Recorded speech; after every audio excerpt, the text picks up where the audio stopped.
U.S. sanctions Chinese and Mexican entities in a bid to combat the fentanyl issue.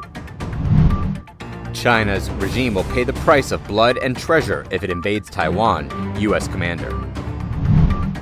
U.S.-EU agreed to tackle China's non-market economic practices, disinformation about Ukraine war.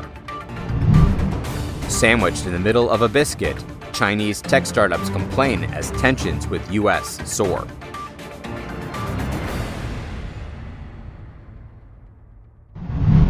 The U.S. has imposed sanctions on 17 individuals and entities based in China and Mexico for participating in the global distribution of equipment utilized in illicit drug manufacturing. These targets are directly or indirectly engaged in the trade of pill press machines, dye molds, and other machinery used to apply counterfeit markings of legal pharmaceuticals onto illegally produced pills.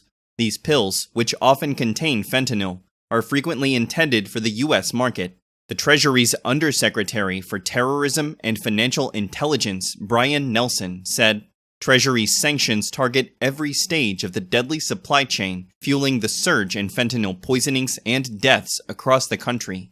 Counterfeit pills laced with fentanyl constitute a leading cause of these deaths, devastating thousands of American families each year. We remain committed to using all authorities against enablers of illicit drug production to disrupt this deadly global production and counter the threat posed by these drugs.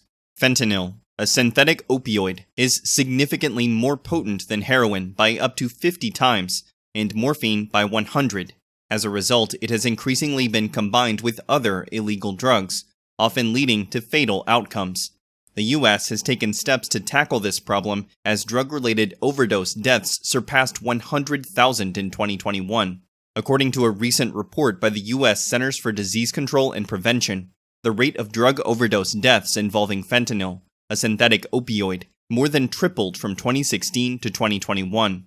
To combat the illicit flow of precursor chemicals for fentanyl from China, the U.S. has been requesting greater cooperation from Beijing. However, U.S. officials said that their Chinese counterparts have hesitated to collaborate as the relationship between the two countries has deteriorated.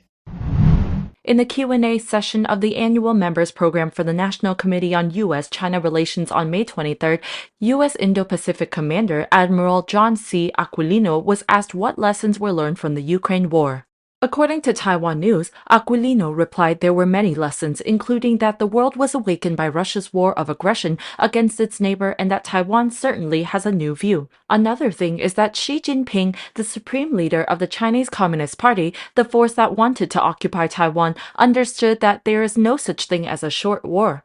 Aquilino said Xi must understand that if he decides to invade Taiwan, the consequences will be drastically devastating to his people in the form of blood and treasure. Aquilino added that the world community can quickly rally against the CCP regime when they disagree with actions taken in that fashion. He thinks that Xi will face military retaliation and economic sanctions. Aggressors are all condemned by the international community, as the case with Putin now. Aquilino believes Xi knows all of the lessons. The commander also said that if the CCP invades Taiwan at any time, the U.S. armed forces will be deployed to protect the peace and fight and win over the aggressor. The U.S. and EU on May 31st vowed to work together to combat China's non-market economic practices and disinformation, especially over Russia's invasion of Ukraine. According to the White House briefing, during the Trade and Technology Council (TTC) meeting in Luleå, Sweden, two partners tried to find common interests in areas like artificial intelligence and sustainable trade and investment. China ended up being a pervasive topic.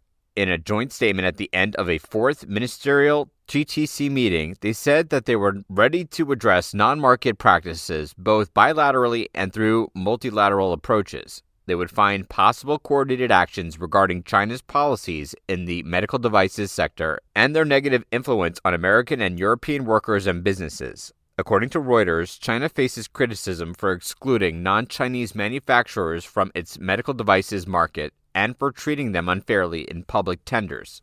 The statement said that manipulation, intervention, and misinformation of foreign information greatly concerns the EU and the US. It claimed that China's amplification of Russian disinformation narratives and Russian information about its invasion of Ukraine were two stark examples of the dangers. According to Brussels, China is an economic opponent, a strategic foe, and a partner in some industries. The EU intends to reevaluate its China strategy, seeing the importance of working with a more hawkish U.S. U.S. Secretary of State Antony Blinken said America and the EU have similar views of China, noting neither were seeking confrontation.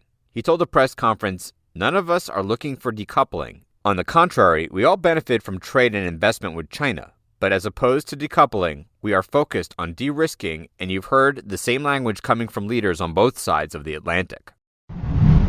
As U.S.-China relations have escalated, some ambitious Chinese entrepreneurs find expanding into the American market increasingly complicated. Before 2019, a few significant barriers prevented a Chinese corporation from conducting business in the U.S. However, as trade tensions between the U.S. and China grew, particularly after Washington imposed restrictions on telecom giant Huawei, some Chinese companies started establishing offices abroad, aiming to escape the scrutiny of the American authorities. Reuters interviewed Ryan, a Shenzhen-based entrepreneur whose 3-year-old software startup has 1 million users in East Asia and a strong base in North America. He said his business had reached the point where it would be possible to expand in America. However, trade spats between the two nations and an increasing list of Chinese businesses sanctioned by the US disappointed him. He complained that foreign rivals had an easier time expanding into the US, which was unfair. He added, "We feel a lot like the filling sandwiched in the middle of a biscuit. To find the way out, he is trying to achieve permanent residency in another Asian nation." 7 more mainland Chinese tech entrepreneurs, most educated abroad, said they wanted to develop their companies in the US. They all have the same plan as Ryan regarding permanent residency or citizenship elsewhere. Their options include Hong Kong, Japan, Singapore, Canada, and the US.